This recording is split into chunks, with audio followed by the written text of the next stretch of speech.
I came to the bank to get a $5,000 loan, but the manager said, "Ma'am, you have $43 million in your account. Why do you need a loan?" I had never seen that kind of money and had always lived modestly. But when I found out... Good day, dear listeners. It's Diana again. I'm glad you're here with me. Please subscribe to my channel and like this video. And also let me know in the comments which city you're listening from. That way I can see how far my story has traveled. I never thought of myself as a woman who could be fooled. I spent 31 years teaching 3rd grade at Millbrook Elementary in Dayton, Ohio. 31 years of watching children learn to read, to add, to tell right from wrong. I knew when a kid was lying about his homework. I knew when a little girl was hiding tears behind a smile. I thought I understood people. I was wrong about the ones closest to me. My husband Daniel was a quiet man, not cold, just contained, the way certain rivers are, deep and steady beneath a calm surface. We married young, built a life slowly, brick by brick. A small house on Carpenter Street with a porch I loved and a garden Daniel never quite managed to keep alive. He worked in finance his whole career. Not flashy, not Wall Street, just careful, methodical work at a regional investment firm. He never talked much about money at home. "The money takes care of itself," he used to say, "as long as you leave it alone." I smiled and let him handle it. That was our arrangement, and it worked fine for 23 years. When Daniel died of a heart attack in March of 2016, I became a person I didn't recognize. Grief does that. It hollows you out and leaves behind someone who looks like you but can't quite function like you. I forgot to eat. I forgot to pay bills. I stood in the cereal aisle at Kroger for 15 minutes once, holding a box of Cheerios, unable to remember why I'd come. That's when Ronald and Cynthia stepped in. Ronald was Daniel's younger brother, louder, smoother, always with a firm handshake and a ready smile. Cynthia matched him perfectly, polished, warm in the particular way that real estate agents and megachurch greeters are warm. They drove up from Columbus the week after the funeral with casseroles and condolences and a quiet suggestion. "Peggy, honey," Cynthia said, sitting across from me at my own kitchen table, "you are in no state to be dealing with finances. Let Ronald take a look at things. Just temporarily. Just until you're back on your feet." I said yes. Of course I said yes. I was holding a box of Cheerios in my mind every waking hour. Ronald had himself added as a co-manager on Daniel's primary investment accounts. "Just administrative access," he explained, sliding papers across the table with the ease of a man who had practiced this. I signed where he pointed. I didn't read carefully. I was 55 years old and I didn't read carefully.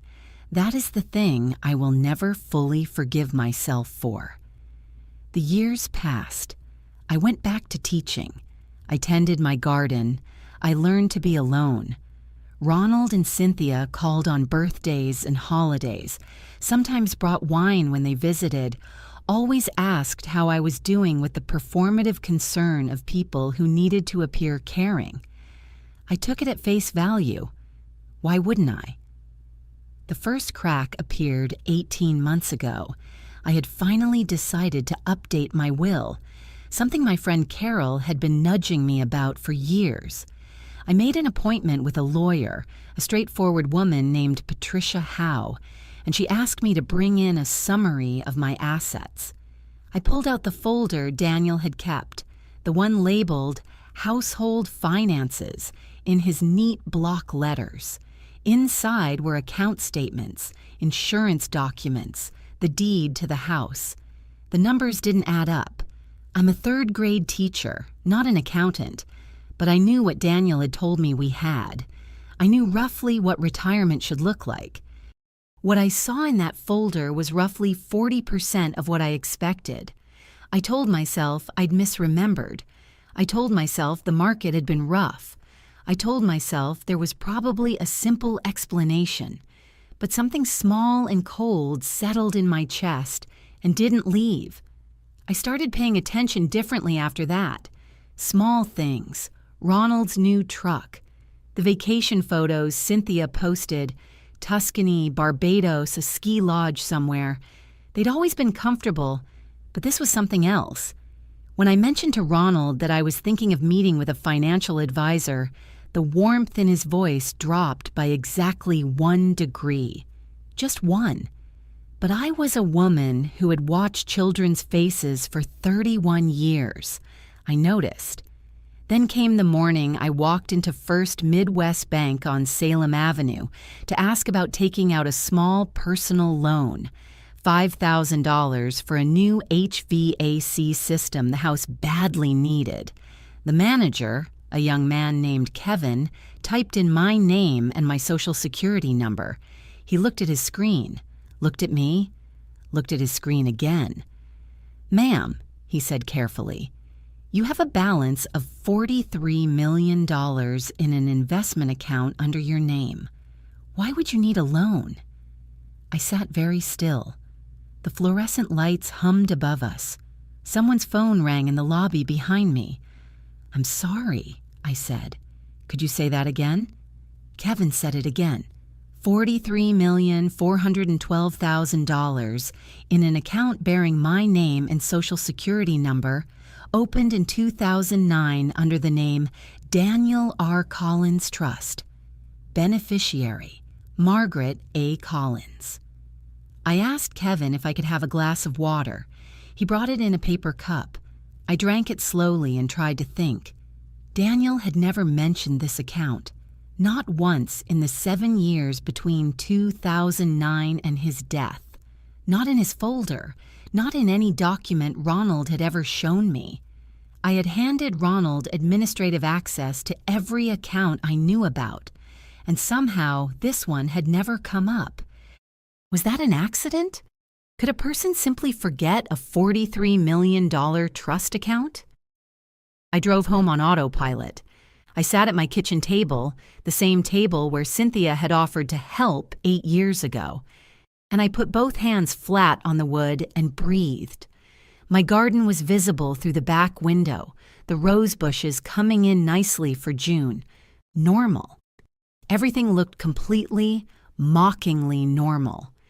Then I opened my laptop and I started adding things up. I am not an accountant, but I am a woman who has balanced a household budget for 30 years, and I am a woman who spent 3 decades teaching children that if something doesn't add up, you check your work. I pulled every statement from Daniel's folder. I cross-referenced dates. I wrote numbers in a yellow legal pad in my neatest handwriting, the way I wrote lesson plans. By midnight, I had a rough picture, and it was ugly. From the accounts Ronald had managed over 8 years, approximately $380,000 had moved in ways I could not explain. Transfers to entities I didn't recognize, management fees that seemed invented, disbursements with no corresponding benefit to me. $380,000, nearly $400,000 that should have been mine, quietly redirected over 8 years in small enough increments that no single transaction looked alarming. I sat back and stared at the ceiling. Here was the thing that frightened me most. Ronald didn't know about the trust. If he had known, he would have emptied it long ago. Daniel had hidden it, deliberately it seemed, had kept it sealed away, the beneficiary designation quietly passing it to me outside of probate, which meant Ronald had stolen what he could reach, but he'd missed the biggest thing entirely. If I walked into that house and confronted him tomorrow, I would be handing him a grenade. I thought about calling the police. I thought about calling Patricia Howe, my lawyer. I thought about calling my sister in Phoenix. What I actually did was close my laptop, go to bed, and stare at the dark for 4 hours. Fear is strange. It doesn't always make you small. Sometimes it crystallizes you. Somewhere around 3 a.m., lying in Daniel's house, in Daniel's bed, thinking about Daniel's money that Ronald had spent on Tuscany and ski lodges, I felt something shift inside me. The hollow grief person who had signed those papers in a fog 8 years ago was still in there somewhere, but she was no longer in charge. I thought, Daniel left me this. He built it quietly, carefully, over years, the way he did everything. He never made a fuss. He just made sure I would be okay. He left it to me, and I was going to keep it. The plan came together over the following week, and it was not dramatic. There were no schemes, no clever tricks, no movie moments. It was simply the plan of a careful, patient woman who had spent a career watching children and understanding that the best way to protect something fragile is to be very, very quiet about it. Step 1, say nothing to Ronald. Nothing. Not a hint, not a question, not a probing remark about finances. Our relationship would continue to look exactly as it always had. Step 2, get proper legal representation. Not Patricia Howe, who was perfectly fine for wills, but not for this. I needed a financial fraud attorney. I needed someone who handled exactly this kind of case, quietly and aggressively. Step 3, document everything. Every transfer I'd found, every fee, every anomaly. Build the record before doing anything else. Step 4, secure the trust account. Move it, protect it, make sure Ronald could never gain access if he somehow found out it existed. I wrote these steps in the yellow legal pad. Then I tore out the page, folded it twice, and tucked it inside my copy of To Kill a Mockingbird on the bookshelf, the last place Ronald Collins would ever look. I made coffee. I went to school. I smiled at my students. I had a plan. The attorney's name was James Whitfield, and Carol had found him for me. Carol, my oldest friend, the only person I told, sworn to silence over coffee at her kitchen table with a seriousness that surprised even her. "Peggy," she said when I finished explaining, "are you sure?" "I'm sure," I said. Whitfield's office was in a professional building downtown, 3rd floor, the kind of place with thick carpet and diplomas arranged with deliberate modesty on the wall. He was in his late 40s, unhurried, with reading glasses he took off and set down before he spoke. I liked him immediately. I laid out everything. The trust account, the folder, the yellow legal pad, the transfers I couldn't explain. He listened without interrupting. Then he put his glasses back on and looked at the numbers. "Mrs. Collins," he said, "this is a civil matter, potentially a criminal one. Before we determine which, I need certified account records going back to 2016, not your copies. Certified originals from the financial institutions. How do I get those without Ronald knowing?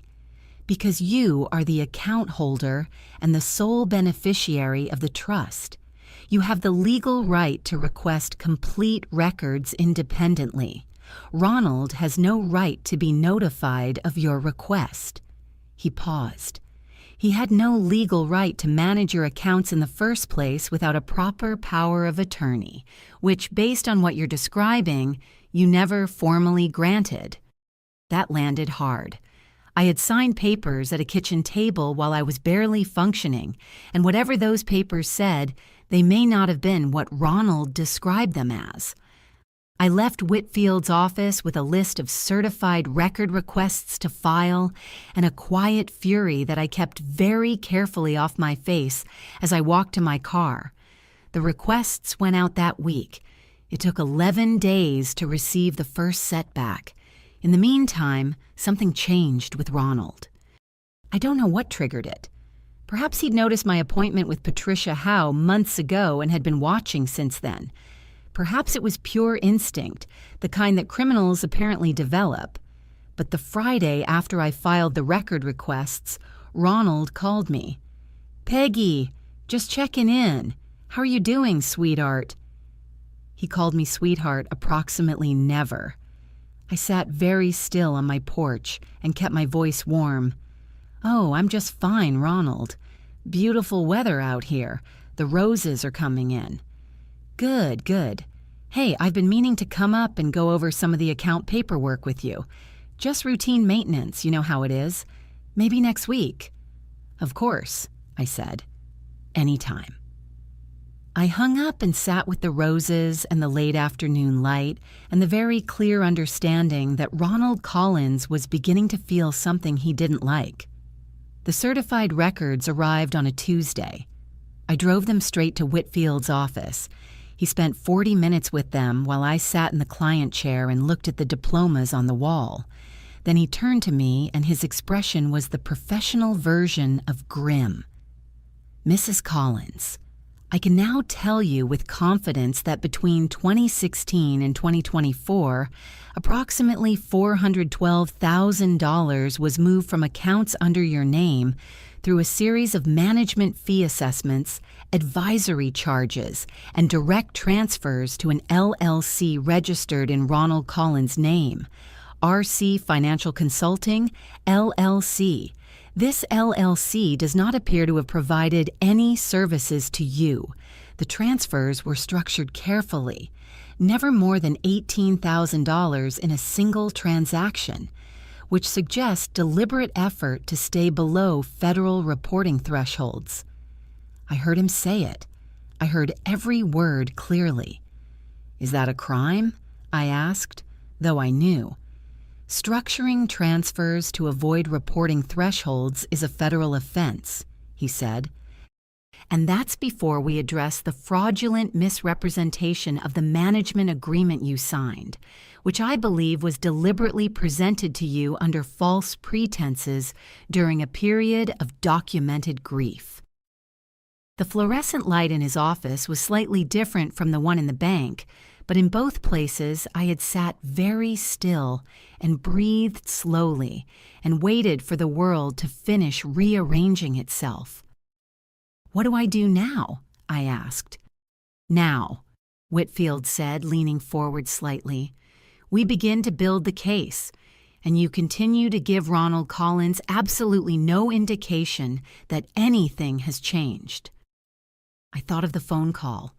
The roses are coming in. I thought I'd done that part right. "One more thing," Whitfield said. "The trust account. We need to move it immediately. Not to a different institution, but into a protected structure under your name alone, with no secondary access possible. If Ronald discovers it exists, you want it behind a wall he cannot touch." We began the transfer paperwork that afternoon. The point of no return, Whitfield said later, was the moment I received those certified records. He was right. Up until that Tuesday, I could have told myself I'd misremembered. I could have accepted Ronald's explanations. I could have been the woman who signed papers at kitchen tables. That version of me was gone now. Whitfield filed the civil complaint on a Thursday morning in late July.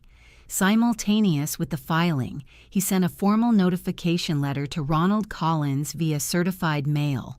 Registered delivery, signature required. Standard procedure in civil fraud cases, he explained. Ronald would know by Friday. I spent Thursday evening in my garden. I pulled weeds until my knees ached, then sat on the porch steps with a glass of iced tea and listened to the neighborhood settle into night. The Hendersons' dog barked twice. A sprinkler ran somewhere down the street. I had set something in motion that could not be undone, and I sat with that fact the way you sit with weather, not fighting it, just present with it. Ronald called at 7:48 Friday morning. I let it go to voicemail. Then I played the message once, standing in my kitchen in my bathrobe. His voice was controlled. That was the first thing. Ronald was a man who became very controlled when he was frightened, and he was clearly frightened. "Peggy, I got a letter this morning that I think involves some kind of misunderstanding. I need you to call me back. There are things you don't understand about how Daniel managed his accounts, and I don't want you getting bad advice from people who don't have your best interests at heart. Call me." I forwarded the voicemail to Whitfield and did not call back. They came to the house on Saturday. I was in the garden when I heard the car pull up. Ronald's new truck, the one I'd noticed. He and Cynthia came around the side gate without knocking, which told me everything I needed to know about how they decided to handle this. Cynthia was carrying a dish, an actual casserole dish, covered in foil. The audacity of it almost made me laugh. "Peggy." Ronald's voice was warm and wounded simultaneously. "We need to talk." "You should have called first," I said. I kept my gardening gloves on. I didn't stand up. "We were worried about you." Cynthia set the casserole on the porch railing like a peace offering or a prop. "We think someone has been feeding you some very wrong information, and Whitfield handles all communication now," I said. "You have his number." Ronald's composure slipped, just for a moment, just a tightening around the eyes. "Peggy, listen to me.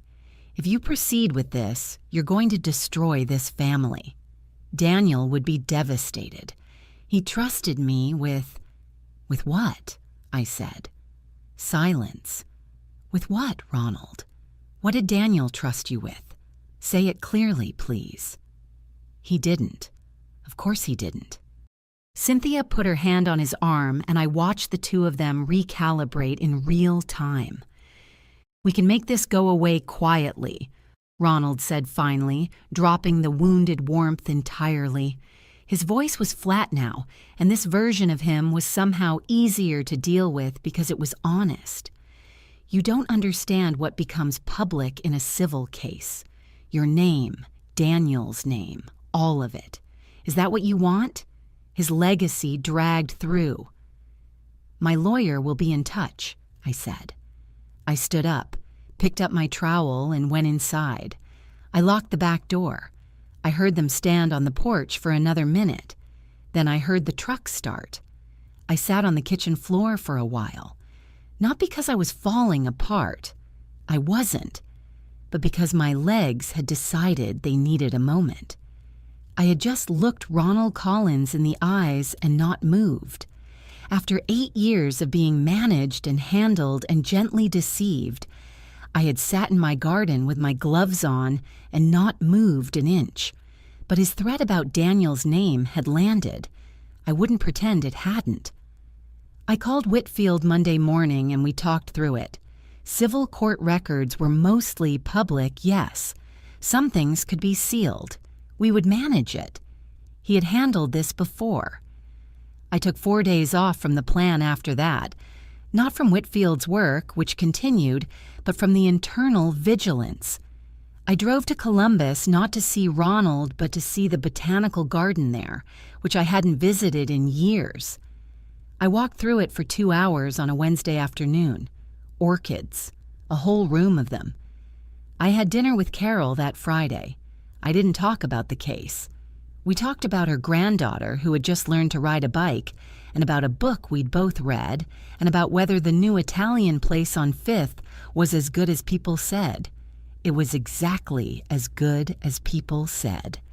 I went home feeling like myself, steadier, ready. The offer came through a third party, which told me they'd gotten legal advice of their own.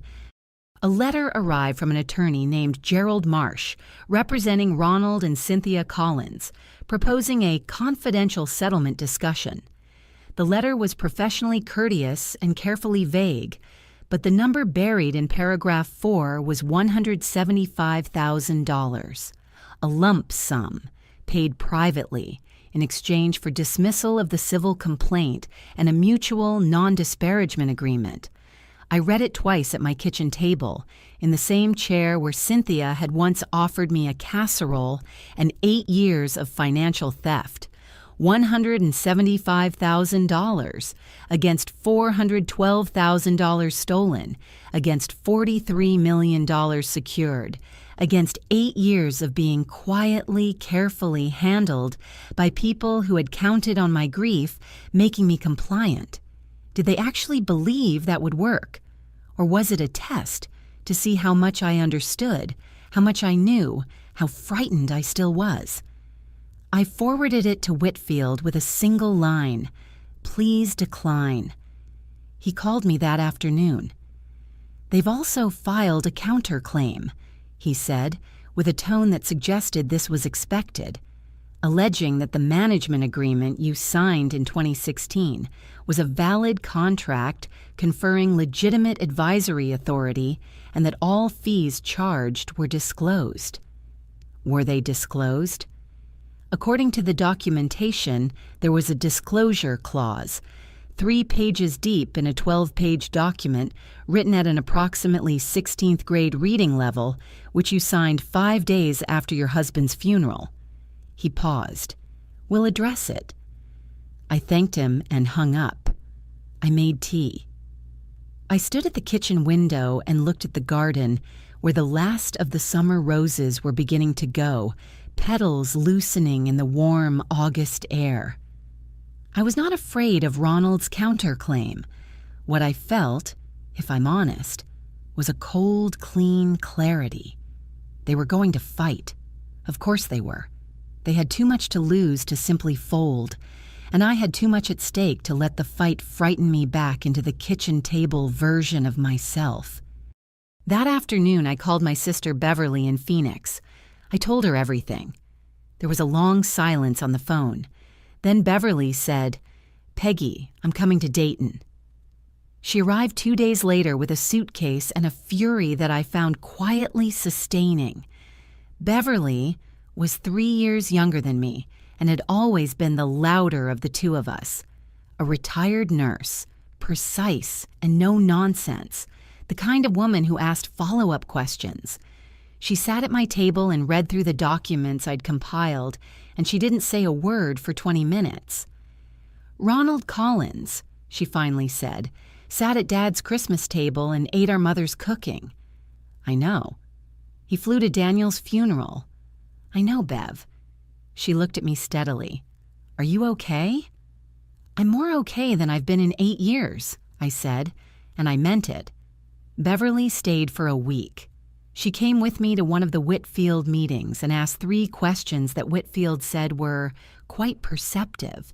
She reorganized my filing system and labeled everything clearly and alphabetically, which was her way of helping. She cooked dinners that filled the house with a warmth it hadn't had in a long time. When she left, she stood at the door and held both my hands and said, "Daniel knew what he was doing.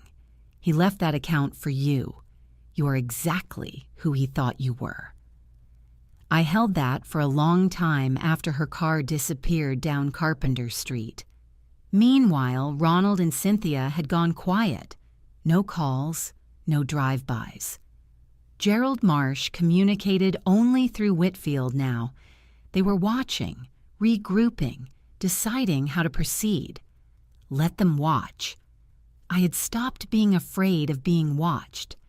Patricia Howe, my original lawyer, the one who'd first noticed the numbers didn't add up, referred me to 2 other women who had been through similar situations, different circumstances, same essential story of trust exploited during vulnerability.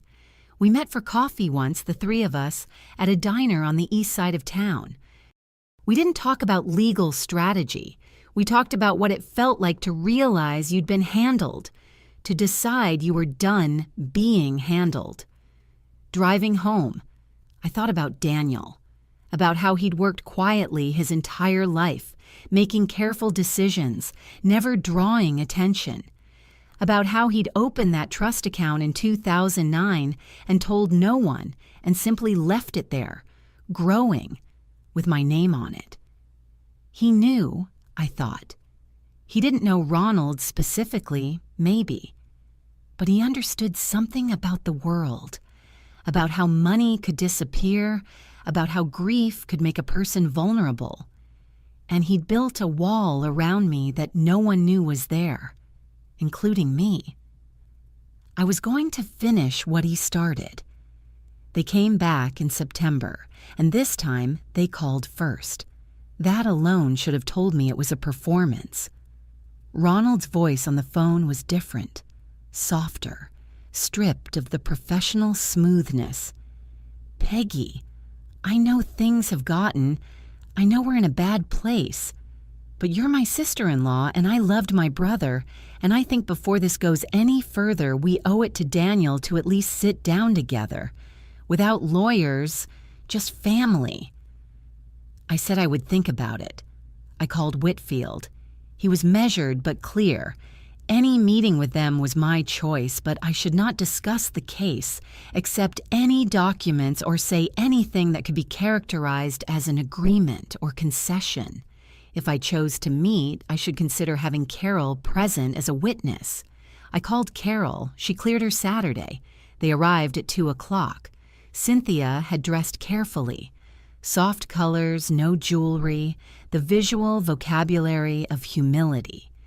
Ronald was in a button-down shirt, no tie, the carefully assembled look of a man being sincere. I showed them into the living room. Carol sat in the armchair by the window, and I introduced her simply as my friend Carol, and watched Ronald's eyes flicker to her and then away. He hadn't expected a witness. That small miscalculation told me they'd planned this visit around a version of me that no longer existed. "We've been doing a lot of thinking," Ronald began. He leaned forward, elbows on knees, the posture of earnest confession. "And Cynthia and I both know that in trying to help you, we may have made decisions that didn't look right, looking back. And that's on us. We should have been more transparent. 8 years of structured transfers to a shell LLC, and the word he'd chosen was transparent. "We're not here to argue about numbers," Cynthia added quickly. Her voice had a practiced tremor in it. "We're here because we're family, because Daniel was Ronald's brother, and he loved him, and we love you, Peggy. And this legal process is going to hurt everyone. It's going to hurt Daniel's name. Is that what he would have wanted?" There it was. I'd been waiting for it. Was that what Daniel would have wanted? It was a beautiful question, as manipulations go, because it was unanswerable, and it pointed at grief, and grief in a living room makes everything blurry. I thought of Daniel, his careful handwriting, his quiet confidence that things would be all right as long as you left them alone. What would he have wanted? He would have wanted his wife protected. He had built an entire hidden trust account to make sure of it. "I think Daniel would have wanted me taken care of," I said pleasantly. "That's why he left me everything." A muscle moved in Ronald's jaw. "Peggy." His voice changed register. Just slightly. Just enough. The warmth was still there, but underneath it was something else. Something pressurized. "You need to think very carefully about what pursuing this means for everyone. The counterclaim we filed. Marsh says there's a real argument that the agreement you signed in 2016 was fully valid. If a judge agrees with that, you don't just lose the case. You lose legal standing to contest any of the fees. You could end up with nothing, and you'd have spent your savings on Whitfield's fees for nothing." "That's your lawyer's opinion," I said. "Mine has a different one." "There are also things that could come out in discovery," he continued, and now his voice was very quiet, "that you might not want out, about Daniel's business dealings, about the structure of the trust account itself, and why he chose not to disclose it during his lifetime.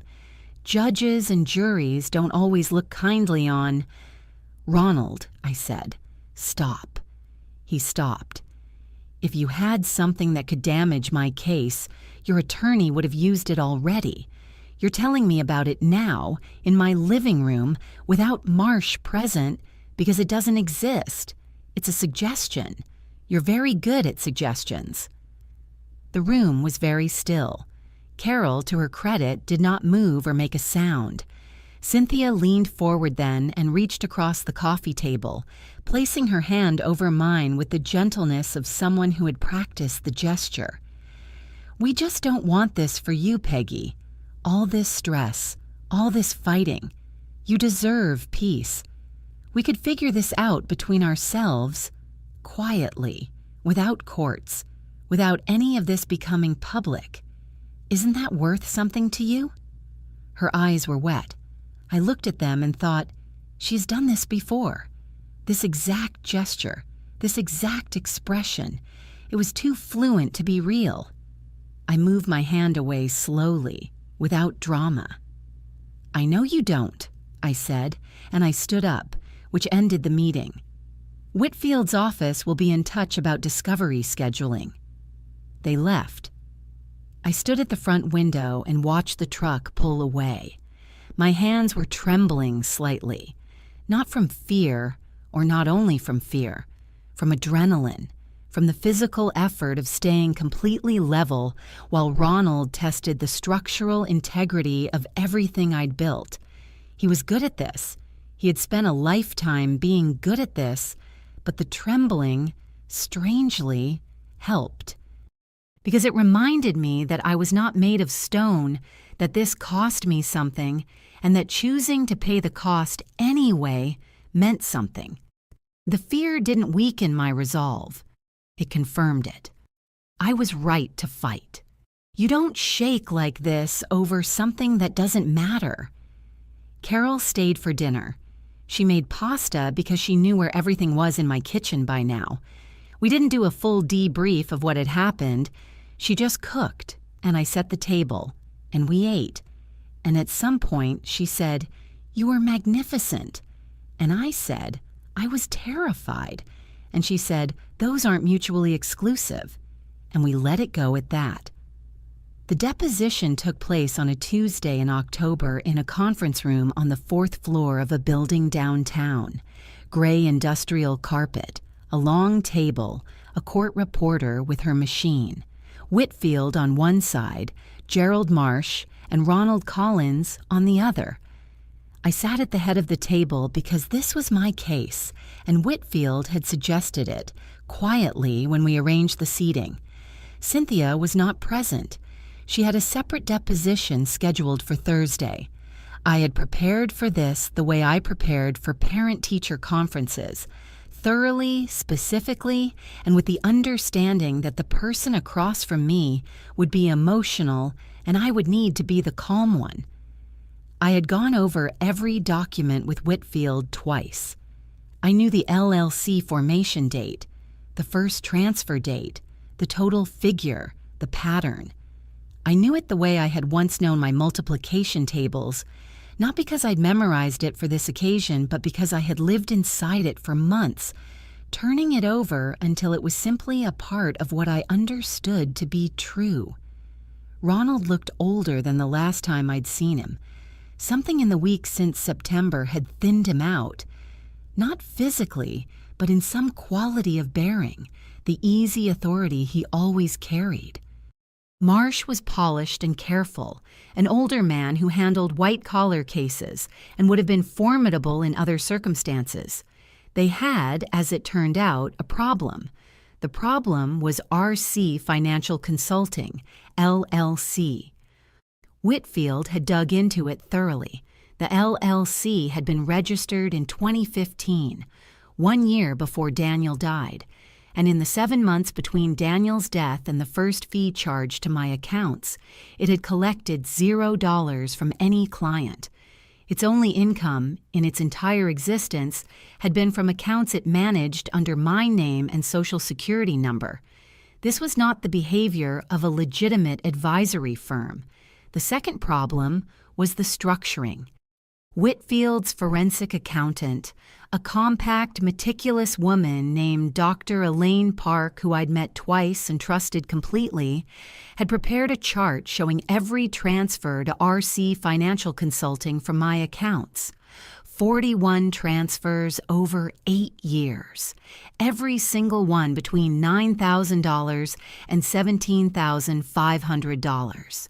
The federal reporting threshold for cash transactions was $10,000, but for wire transfers and bank structuring, the relevant threshold was $10,000, and the pattern of keeping most transfers just below it or in the ambiguous range was, Dr. Park had written in her report, consistent with deliberate structuring to avoid BSA reporting requirements.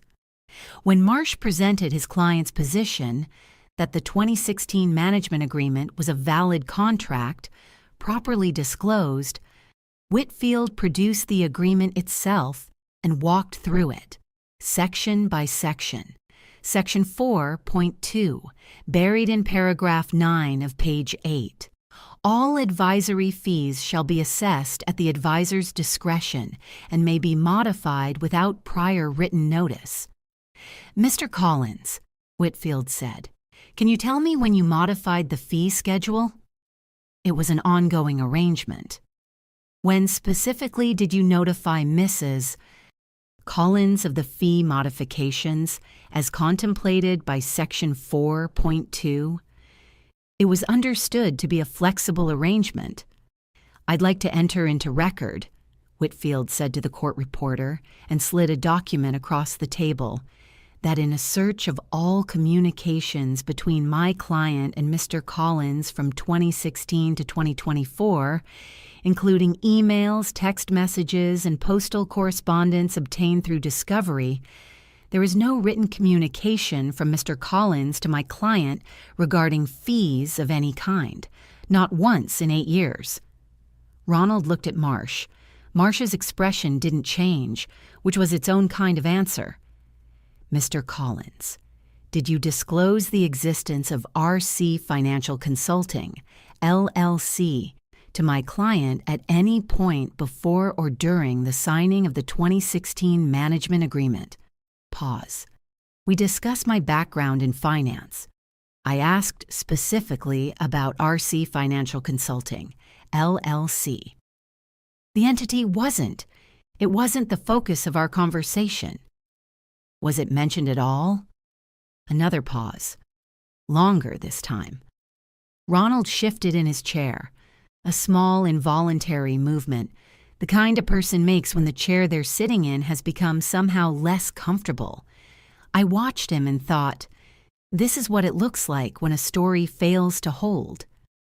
I don't believe it was mentioned by name. I sat at the head of the table and said nothing. I had been instructed to say nothing unless directly asked, and I was very good at following instructions when they served me. What I watched was a man discovering, in real time, that the story he had told himself, that it was all technically legal, that there were agreements, that nothing had been hidden exactly, was not going to survive contact with specificity. Ronald Collins had built his case on the assumption that I was still the woman in the fog at the kitchen table.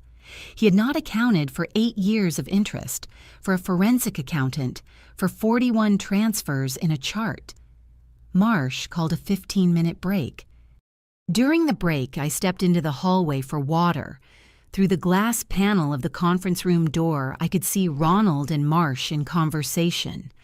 Ronald's head bent forward, Marsh speaking quietly, one hand gesturing in a way that said damage control. Ronald rubbed his face once with both hands. Then he sat back and stared at the ceiling for a moment, the gesture of a man doing arithmetic that isn't coming out right. I had seen that expression on children's faces. It meant the answer they'd been counting on wasn't there. When we reconvened, Marsh asked to schedule a follow-up session and raise the subject of renewed settlement discussions. Whitfield said he would consult with his client.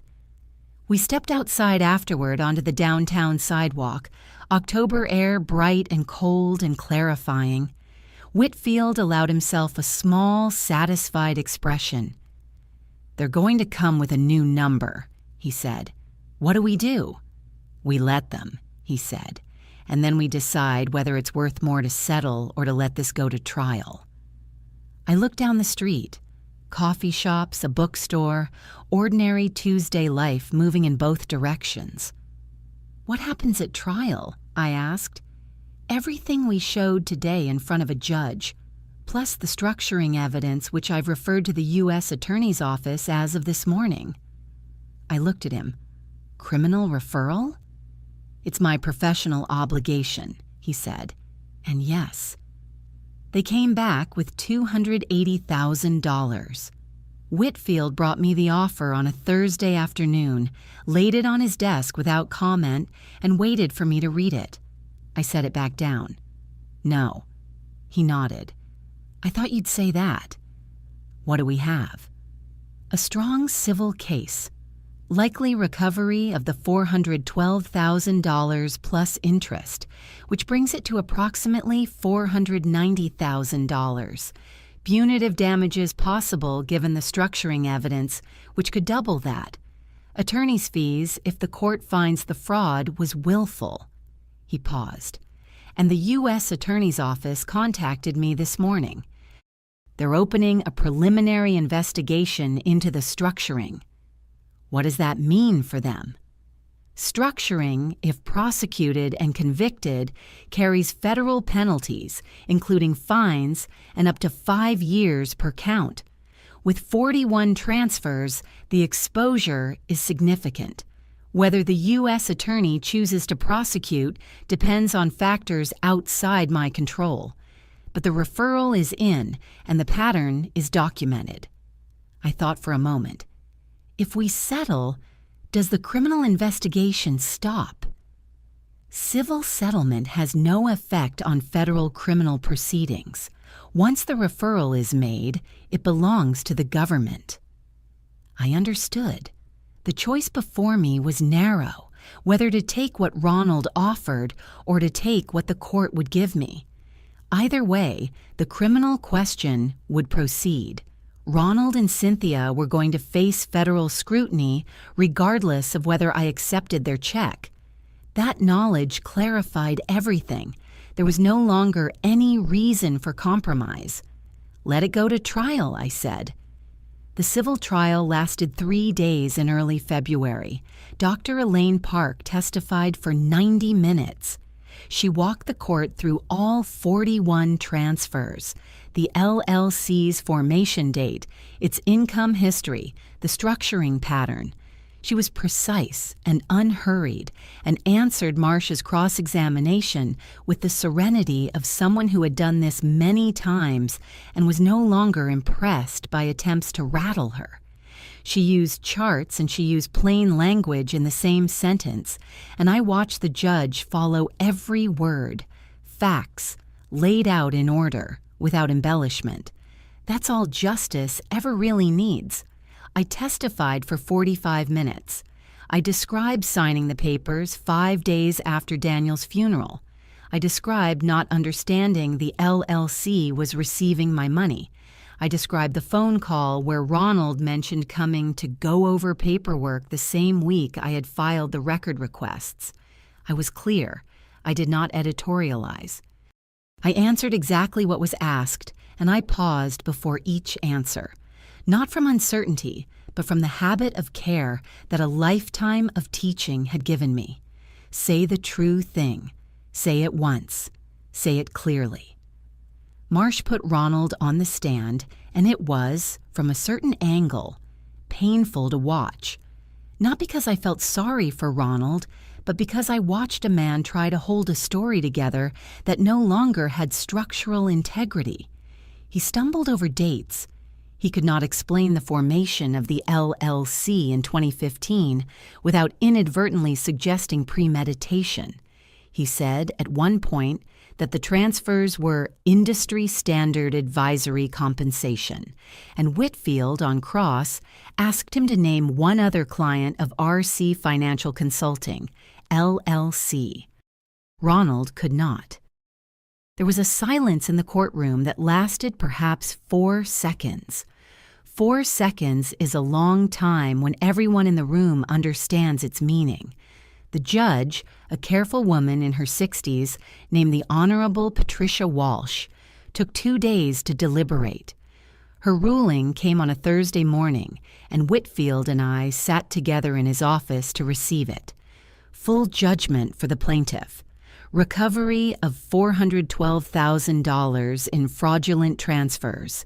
Prejudgment interest of $89,000. Punitive damages of $350,000 on the grounds that the fraud was willful and deliberate, exploiting a specific vulnerability.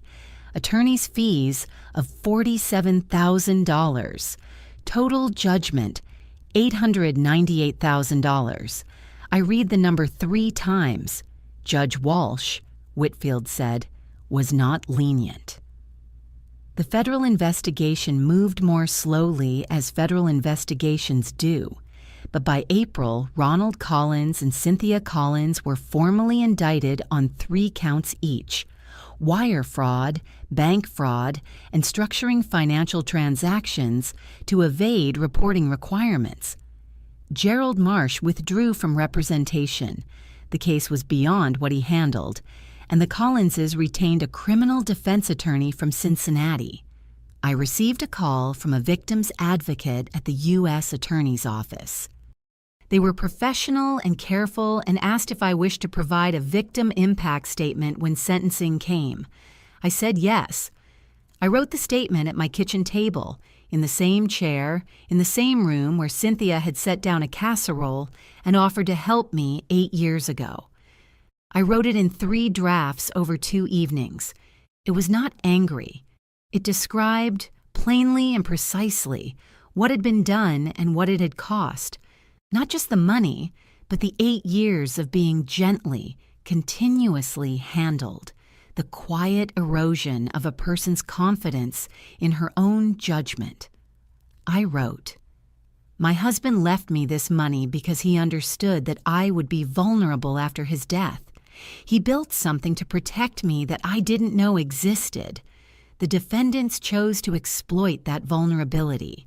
I am here to ensure the record reflects precisely what that choice was." The Collinses entered guilty pleas in September, a negotiated plea to reduce exposure. Ronald was sentenced to 22 months in federal prison, plus 3 years of supervised release, and ordered to pay full restitution to me and the IRS. Cynthia received 18 months of supervised probation, a $95,000 fine, and community service, having cooperated substantially with federal investigators. The gavel came down on a Tuesday. I was not in the courtroom.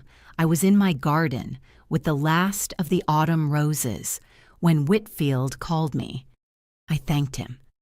I stood in my garden for a long time afterward, looking at what Daniel had planted with me years ago, the beds I'd tended alone, the roses that came back every year regardless. I thought, that's done. I retired from Millbrook Elementary in June, at the end of the school year. After the weight of 18 months of legal proceedings had finally lifted, I understood that what I wanted most was time. Not luxury, not drama, just time and quiet and the right to decide what each day would hold. My students gave me a card signed by all 22 of them, with drawings of flowers and what one boy named Marcus had labeled Mrs. Collins's Roses in large, confident letters. I kept it on the kitchen counter for a month. The first thing I did with the judgment money, beyond paying Whitfield, was have the HVAC replaced. The very thing I'd gone to the bank for. The technician explained the thermostat settings, and I thought, this is where it started. $5,000 and a life I didn't know I had. I set up a scholarship at Millbrook Elementary, the Daniel R. Collins Scholarship, for a graduating fifth grader to receive a book allowance and a $500 savings bond for college. Small. Exactly the right size. Daniel would have wanted nothing showy. The house on Carpenter Street I kept. I kept coming back to the porch and the garden and the particular quality of afternoon light in the kitchen. The house wasn't haunted by grief. It was inhabited by it, which was different. Grief could be a companion rather than a weight. I had the back garden expanded, a proper rose garden now, with a gravel path and a bench, and a small Japanese maple that Beverly chose when she came back in the spring. We planted it together on a Saturday morning, kneeling in the dirt, saying nothing profound, which was perfect. I began to travel thoughtfully. 2 weeks in Portugal in October. Lisbon's hills, the light on the water, the tile work in every doorway. I went alone and found that I preferred it. I ate dinner late, drank very good wine, read on restaurant terraces, and was precisely as happy as I had decided to be. I made new friends, a book group Carol brought me into, and a master gardening class that introduced me to Harriet, a retired doctor with opinions about hydrangeas and a wonderful dry laugh. Carol and I continued to meet for coffee and pasta, and occasionally to sit on my porch and watch the evening come in. Ronald Collins reported to federal prison in January. I know this because Whitfield's office received confirmation of the restitution payment schedule. I did not seek further information. The house in Columbus was sold to cover the fine and restitution. Cynthia moved to a smaller rental in a suburb she had never found interesting. Her social media accounts, the Tuscany photos, the Barbados photos, the ski lodge, were quietly deleted during the criminal proceedings. Ronald's professional licenses were revoked. RC Financial Consulting, LLC, was dissolved by order of the court. I do not know if they speak to each other. The shape of their life now is a consequence of the shape of their choices. What I found in the months after everything settled was something I hadn't expected, a lightness, not simple happiness. I was still a widow, still living with the ordinary textures of loss and time, but something that had been coiled inside me for years finally released. Self-trust. I had doubted myself so thoroughly after Daniel died, handed over my judgment, my finances, my certainty, and then, slowly, over 18 months of the hardest kind of attention, I had gotten it back. One afternoon in July, sitting on the bench beneath the Japanese maple, I thought, Daniel knew who you were. He built the account and left it for you because he believed you would know what to do. He was right. I am 61 years old. I tend my garden. I remember Daniel every day, and I sign nothing, without reading it first.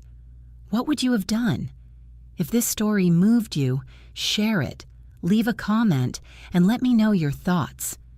Thank you for listening. It means